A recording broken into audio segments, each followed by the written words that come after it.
कृष्णाच्या अमृतमय वचनाचं श्रवण आपण करत आहात.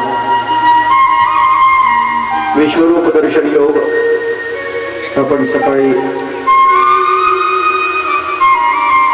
श्रवण केला.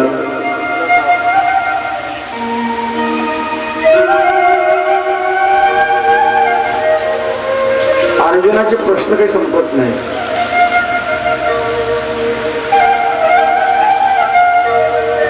माणसाला जितकं जितकं ज्ञान होतं तितकी तितकी प्रश्नांची निर्मिती होते. ज्ञान कमी प्रश्न कमी, ज्ञान जास्त प्रश्न जास्त.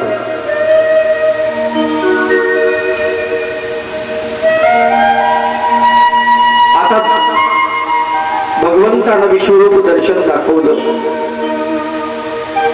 साकार आहे, व्यक्त आहे, विभूती आहेत. भक्ती नेमकी कोणाची करायची?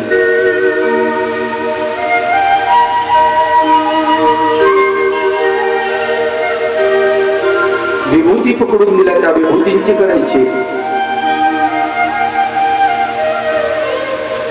का अव्यक्त निराकार निर्गुण अशा परब्रह्म परमेश्वराची त्याची करायची?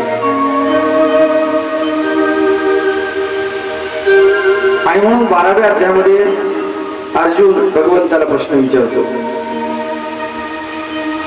12वा अध्याय हा भक्ती योगाचा, यामध्ये भक्ती योगाचं निरूपण केलेलं आहे.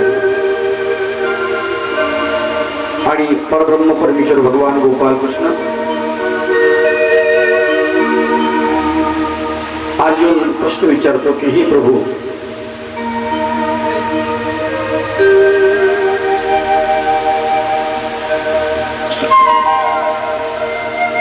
सगुण निर्गुण निराकार साकार कुणाची भक्ती करावी?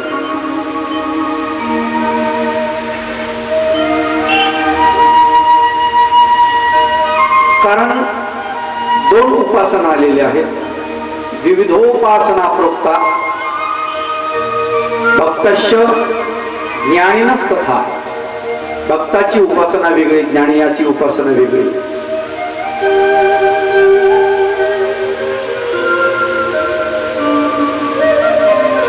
बाईसाची उपासना वेगळी, माईन भट्टाची उपासना वेगळी,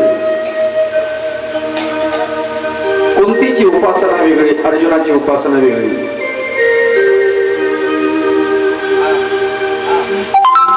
उद्धव देवाची उपासना वेगळी, युधिष्ठिराची उपासना वेगळी, रुक्मिणीची उपासना वेगळी, विदुराची उपासना वेगळी. भक्त आणि ज्ञानी दोघांच्या उपासना शाखा वेगवेगळ्या आहेत. उपासना करण्याची पद्धत वेगवेगळी आहे. भगवंता मला कोणतं श्रेष्ठ आहे, मी काय करायला पाहिजे? आणि भगवंत निरूपण करायला सुरुवात करतात. अर्जुन उवाच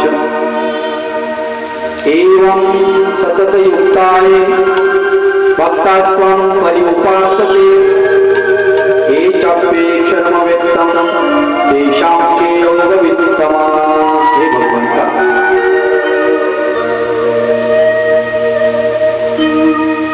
या सर्व उपासना करणाऱ्यामध्ये, उपासकामध्ये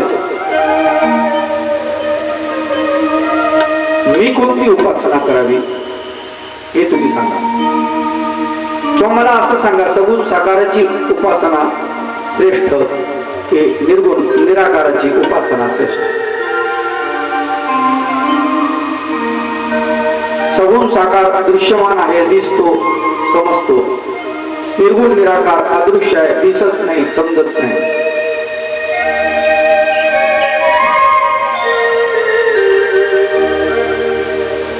पण जे दिसतं ते संपत, ते खरं नसतं. चक्रधर भगवंत असो, दत्तात्रय भगवंत असो, सृष्टिकाळी दत्तात्रय भगवंताचा अवतार सुद्धा जाणार.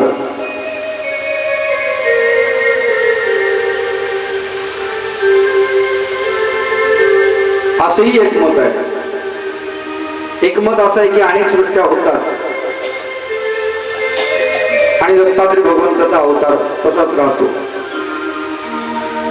पण महासंवार काळी मात्र जातो.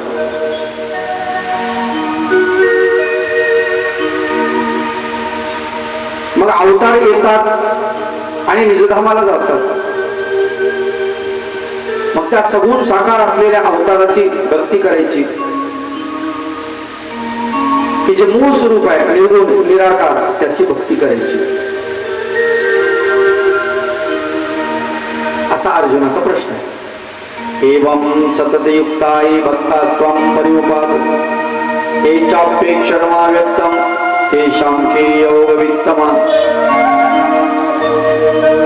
ते मला समजून सांगा. आणि भगवंत समजून सांगायला सुरुवात करतात. मय्यावेश मनोयमां. भगवंत म्हणतात अर्जुना, मन माझ्यामध्ये जे लावतात, मय्यावेश मनोयमां नित्य युक्ता उपासते. जे मन माझ्यामध्ये लावून माझी उपासना करतात आणि नित्य करतात, नेहमी करतात, श्रद्धया पर्युपेता ते मे युक्ततमामता.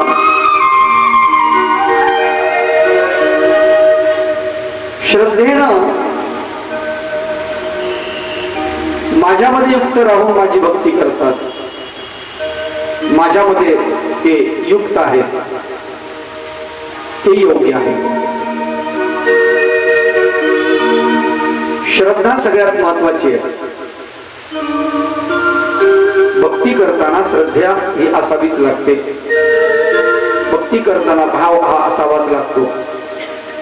भावाच्या व्यतिरिक्त तुम्ही भक्ती करू शकत नाही. भाव नसेल तर तिला भक्ती म्हणता येत नाही. खरं पाहिलं तर भाव म्हणजे मूल असं म्हणतो आपण, पण मूल नाही, ते अमोल आहे, अनमोल आहे.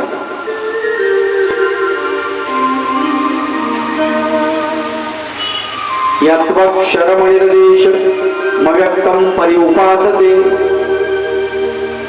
परंतु अव्यक्ताची उपासना करणारेही आहेत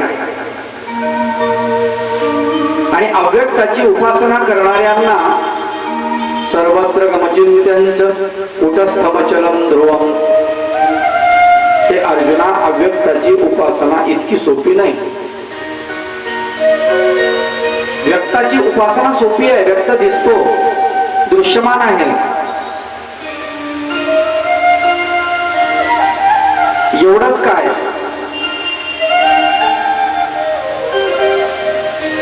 वेडे पिसे अवतार नट धारण केलेला गोविंद प्रभू बाबा यांची सेवा कोणी करू शकत नाही या अवताराची. तर अव्यक्त परमेश्वराची कोण करणार आहे?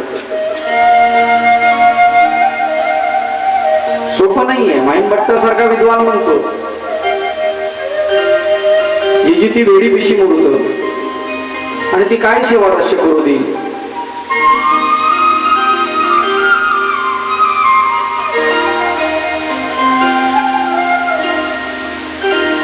मग अव्यक्त परमेश्वराची कशी करता येईल? नाही करता येणार. म्हणून भगवंत म्हणतात सनियमेंद्रिये कामं सर्वत्र समबुद्धय ते प्राप्नुवन्ति मामेव सर्वभूतहिते रता. अर्जुना, श्रद्धा, विश्वास दोन्ही गोष्टीमध्ये अंतर आहे, फरक आहे. विश्वास जो आहे हा माणसाचा संपतो, तुटतो, बंगतो.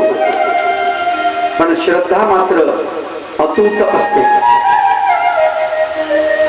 श्रद्धा भंग पावत नाही, तुटत नाही.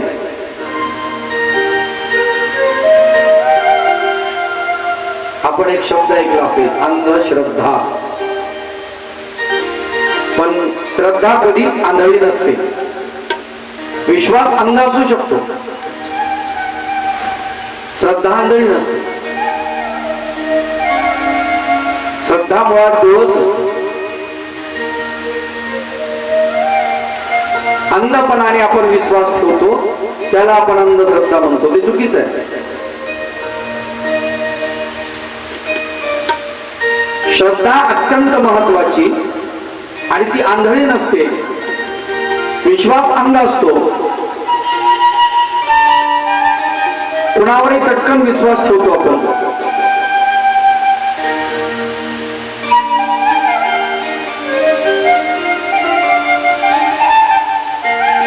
भक्ती मात्र डोळस असते, कारण ती श्रद्धापूर्वक असते. आणि भक्तीचे अनेक प्रकार सांगितलेले आहेत. इतरत्र त्याचे नवविधा भक्ती असं म्हटलेलं आहे. भगवंत या ठिकाणी भक्ताचे लक्षण समजून सांगतात.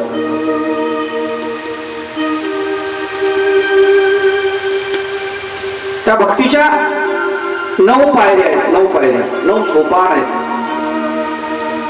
आवडणी प्रीती प्रेम आणि भक्ती संत वाखाणीती चढत संत वाखाणीती चढत संत वाखाणीती चढत आवडणी प्रेम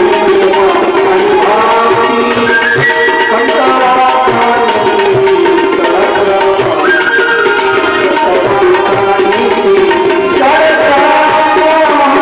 भक्ती संत वाखाणीती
सुरुवात फार सुंदर आहे. आवडणी प्रीती प्रेमाने भक्ती क्रम आहे त्याचा सुरुवातीचा. भक्तीमध्ये आवड निर्माण होते सुरुवात, किंवा प्रेमामध्ये सुद्धा आवड निर्माण होते. आवडीपासून त्याची सुरुवात असते. मग महानुभाव भाष्यकार फार सुंदर सांगतात कशी पद्धत आहे म्हणले आवडीची. देवो आवडे, घेवो आवडे, बैसो आवडे, बोलो आवडे, पाहो आवडे.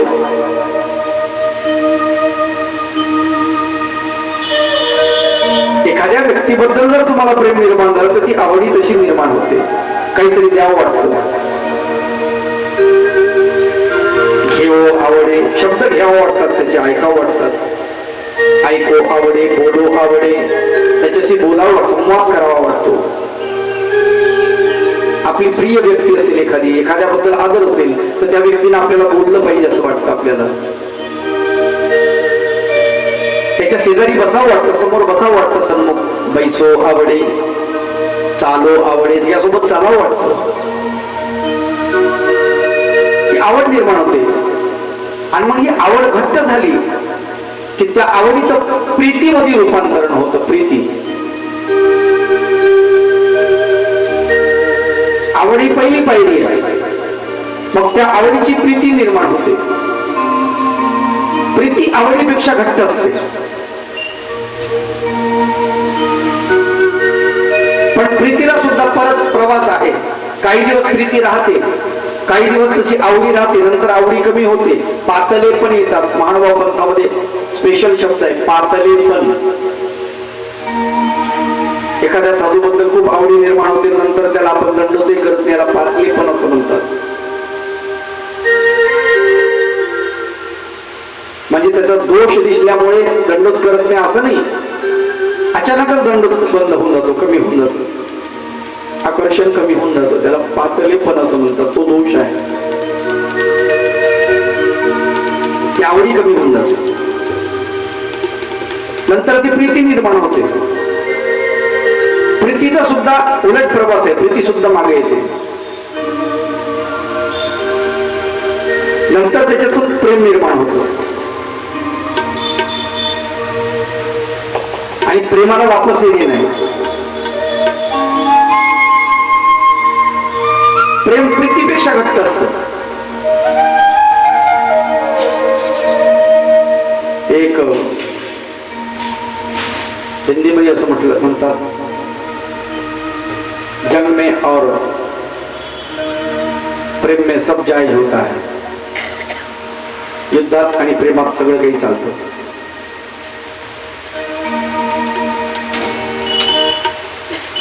प्रेमात माणसाला दोष दिसत नाहीत, दोष असतील तरी दिसत नाही. मग जगामध्ये जे प्रेम आहे ते प्रेम थोडंच आहे, ते स्वार्थ आहे, ते आकर्षण आहे, नुसतं आकर्षण आहे. काही दिवस बरं वाटतं, नंतर बरं नाही वाटत, म्हणजे प्रेम नाही आहे. प्रेम शेवटपर्यंत असतं. इथं रुक्मिणीचं प्रेम श्रीकृष्णावरती शेवटपर्यंत होतं, गोपिकांचं प्रेम श्रीकृष्णावरती शेवटपर्यंत होतं, बाईसाचं प्रेम भगवंतावरती चक्रधर भगवंत शेवटपर्यंत, हौसांबिका शेवटपर्यंत प्रेम होतं, कुंती माता शेवटपर्यंत प्रेम, याला प्रेम म्हणतात. मीरेचं भगवंतावरती शेवटपर्यंत प्रेम आहे, ते प्रेम.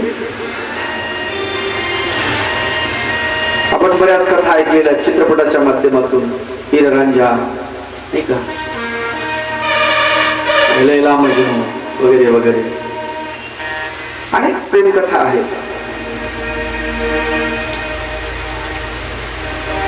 मरायला तयार होतात. मृत्यू सोपा वाटतो, मृत्यू सहज वाटतो, काही वाटत नाही त्या मरणाचं, त्या प्रेमामध्ये. हे प्रेमामध्ये स्वतःची आहुती द्यावी असं माणसाला वाटतं. देणे देवो आवडे भाष्यकारांनी सांगितलं. तर प्राण सुद्धा द्यायला जी तयारी असते प्रेमामध्ये, घट्ट झालेलं आहे ते. आवडी, प्रीती आणि प्रेम घट्ट, अधिक घट्ट झालेलं आहे.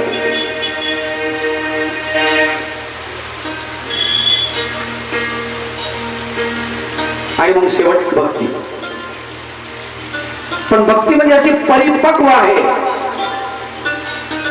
प्रेमामध्ये थोडा मत्सर आहे, मत्सर.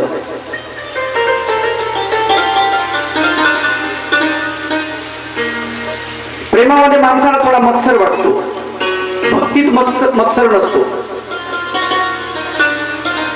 रुक्मिणी देवी 16,108 म्हणजे 7 स्त्रियांचं स्वागत करते. 16,107 स्त्रियांचं. तिला त्याच्याबद्दल काहीच वाटत नाही, मत्सर वाटत नाही.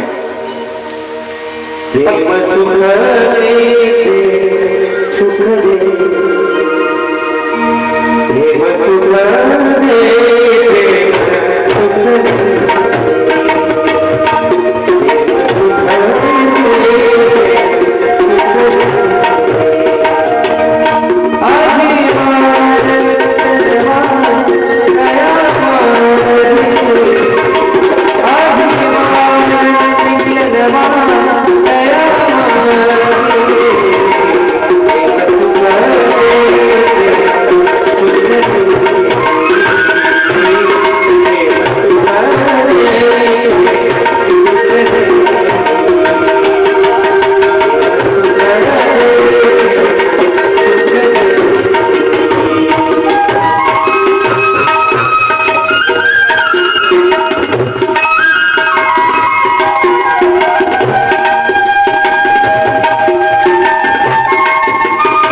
भक्ती प्रेमाविन ज्ञान नको देवा, अभिमान नित्य नवा तया माझी, प्रेम सुख देई प्रेमाविन नाही समाधान.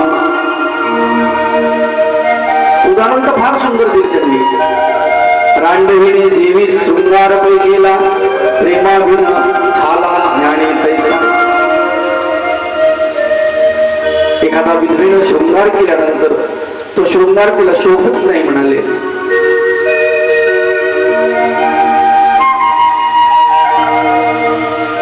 तो शृंगार असा काहीतरी वाटतो, विचित्र वाटतो. तसा ज्ञानी जो आहे त्याच्याकडे जर समजा प्रेम नसेल तर प्रेमामध्ये ज्ञानी त्या विधवे स्त्रीनं शृंगार केल्यासारखा वाटतो. फार सुंदर उदाहरण दिलेलं आहे. पण भक्ती जी आहे ना, भक्तीमध्ये द्वेष नाही, मत्सर नाही. रुक्मिणी कुणाचा मत्सर करत नाही. 16,107 आहेत पण मत्सर कुणाचाच नाही, हेवा कुणाचाच वाटत नाही. पण तेच मात्र सत्यभामेला वाटतं.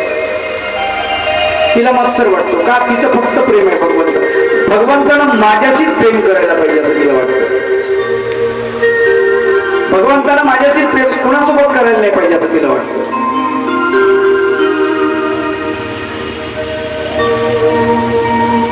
तुम्हें कोई और देखे तो जलता है दिल, बड़ी मुश्किलों से फिर संभलता है दिल. नाही, रुक्मिणी तशी नाही, पण सत्यभामा मात्र आहे.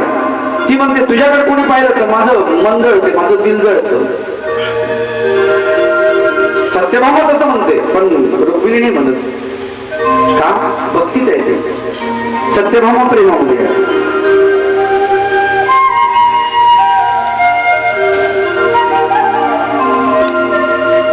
सत्यभामा ही प्रेमाच्या पायरीपर्यंत पोहोचलेली आहे, पण रुक्मिणी मात्र अधिक वर गेली, भक्तीच्या पायरीपर्यंत पोहोचलेली आहे.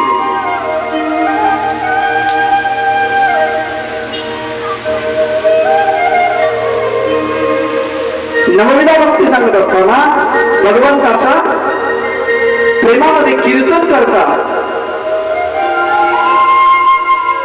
भगवंताचे गुणगान श्रवण करता. श्रवणं कीर्तनं विष्णू,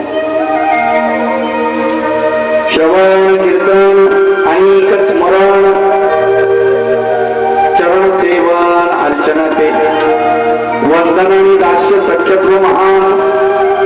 वंदन करणे, परमेश्वराचं दास्य करणे, परमेश्वराशी सख्यत्वाचा भाव, प्रेमाचा भाव, सख्यपणाचा भाव. आत्मनिवेदन नववीद. आत्मनिवेदन या शब्दाचा अर्थ स्वतःचे दोष सांगणे, याला आत्मनिवेदन असं म्हणतात. हे भक्तीचे प्रकार आहे. जो माणूस आपले दोष सांगत असेल ना, तो भक्ती मार्गात घुसलेला आहे. तुम्ही त्याला दोषी नका समजू, तो भक्तीच्या शेवटच्या पायरीवर चाललेला आहे. जो माणूस म्हणत असेल मी असा वाईट आहे, मी तसा वाईट आहे, माझी नजर चांगली नाही, माझं हे चांगलं नाही, मी पैशाच्या मागे लागणार आहे, मी अमकाय मी असं जर म्हणत असेल ना स्वतःबद्दल, समजून घ्या तुम्ही तो फार परिष्कृत आहे, फार पोहोचलेला आहे.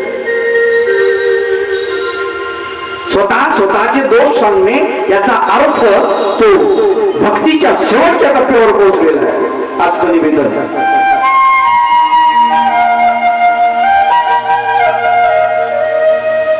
माणसं आपली दोष लपवतात, तो दोष नाही लपवत.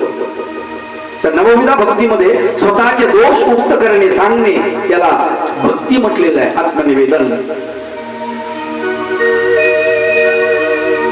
भगवंत अर्जुनाला म्हणतात की अर्जुना, नेमका भक्त कसा असायला पाहिजे हे पाहून घेते.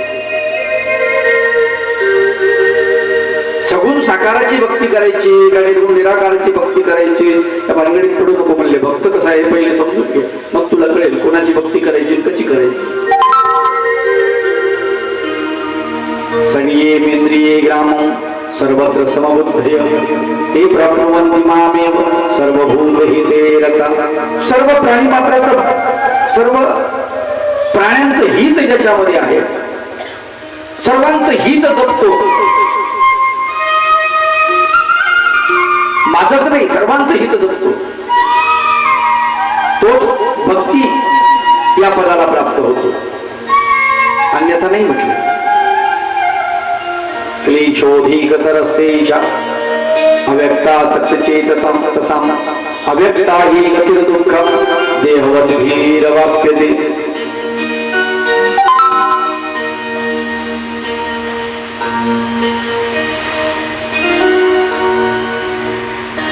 आणि मग आपल्याला जर कळलं नाही, न कळून जर भक्ती केली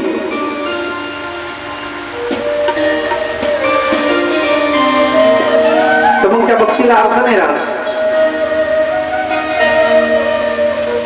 नाही का?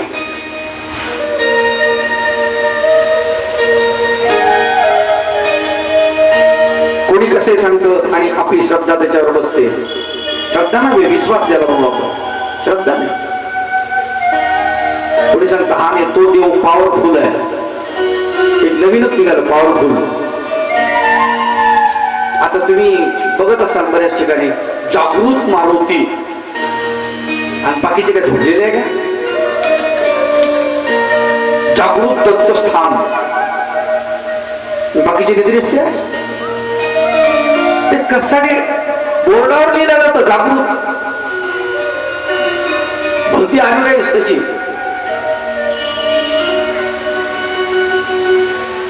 खुशाल लोक धावतात तिकडे.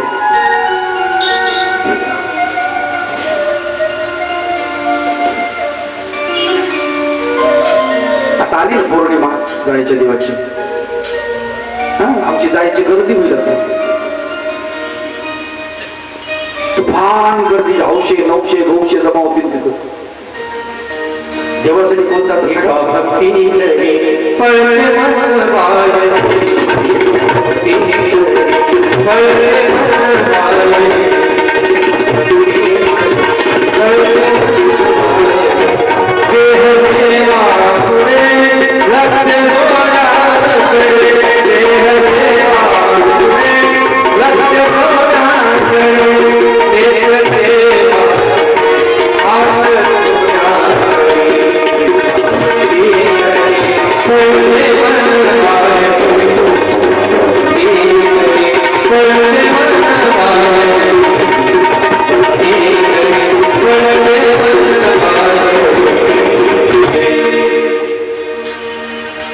प्रचंड गर्दी त्या ठिकाणी.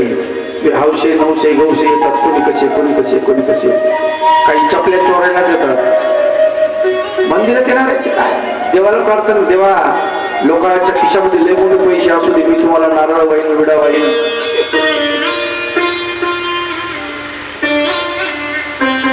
ऍपलचे मोबाईल 5-6 मला भेटू दे यात्रेमध्ये, माझी कमाई होऊन जाते देवा. आहे मोबाईल चोर बी आहे, पैसे चोरणारे मोबाईल लोक लय बसतात. काय सांगा तुम्हाला, आमच्या आश्रम मध्ये असे मोठे मोठे 2 झाडं होते याचे चंदनाचे. झाड चांगले वाढले, मग ते चंदन तोडणारे यायचे. महाराज देऊन टाका ते, डायरे देवाला द्यायचे. तर म्हटलं मग चांगले मोठे झाले, आतमध्ये खोड चांगले झाले तर ते काढून घेऊ. मग पांचाळेश्वर, पैठण, वृद्धपूर, जाळीचा देव मोठ्या मोठ्या स्थानावरती पाठवून देऊ, तोडून मस्त पैकी.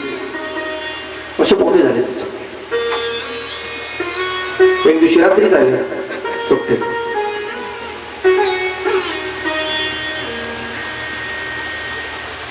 मग आता आल्यानंतर ते काय ते खुडबुड खुडबुड आवाज. अरे काय भानगड आहे म्हणून, एवढी मोठी लंबी काठी असं म्हणते तिथं उठायचं नाही. खुर्चीत बस, मला उठून दिलं नाही, खुर्चीत बसून ठेवलं. माझ्या देवता कापलं त्याला. मला अरे यार देवाला द्यायचं रे, देवाला काय कमी आहे बाबा. ही गोष्ट खरीच आहे त्याची तत्ववेत्ता. मला तर वाटत ज्ञानी वाटला, ज्ञानी पुरुष. मला खरंच यार मला काही कळत नाही, यालाच कळते देवाला काय कमी आहे. मला तर आजपर्यंत कळतच नाही. मला वाटलं खरंच देवाला काहीच नाही आहे. तो मला सांगू राहिला देवाला काय कमी आहे. बरोबर आहे, देवाला काही कमी नाही, तुलाच भीक लागेल. मायासमोर मंदिरात जाणारे काय असतात, आपापल्या स्वार्थासाठी जाणारे असतात. देवासाठी कोणी जातं सांगा ना तुम्ही.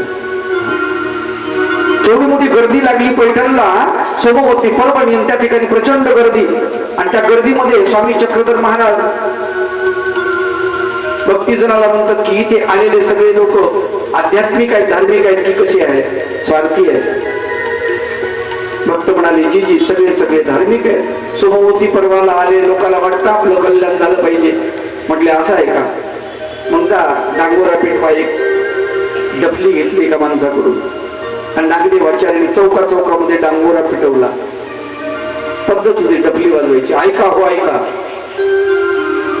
काय सांगितलं तू स्वामींनी, इथे कोणी कैवल्यदानी आला असे आणि तो घाया घाया कैवल्यदान देत असे, ज्याला कोणाला कैवल्यदान पाहिजे त्याने ताबडतोब या हो, असं चौकात चौकात त्या नागदेवाचार्यांनी वाजवलं. पार म्हणजे गुडघ्यात गेलेलं म्हातारा आलं. काठीटे बोट काठीटे, कैवल्यदान काय भानगड आहे बाबा. म्हणजे आपण गुलाबजामुन ऐकलाय, रसगुल्ला ऐकलेला आहे, जिलेबी ऐकलेली आहे. कैवल्यदान नेमका कोणता पदार्थ आहे, कसा लागतो असं वाटलं असेल त्याला. आलं विचार तेवढं. एवढ्या गर्दीतून लाखो लोक जमा झालेले.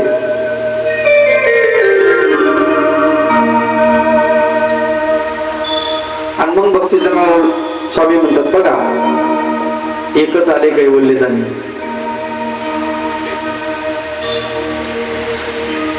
तेही घरच्या माणसाला काळजी नाही, घरच्या माणसाला टाकून दिलेलं. हे इथं वखत, शंभूत टाकत, गिडके टाकत, सुनबाई वैतागलेली, घरातले सगळे वैतागलेले, असं रिटायर्ड झालेले एकदम पार टाकाऊ ते आलत. चला कैवल्यदान तर कैवल्यदान काय भानगडे बघू तर घरी.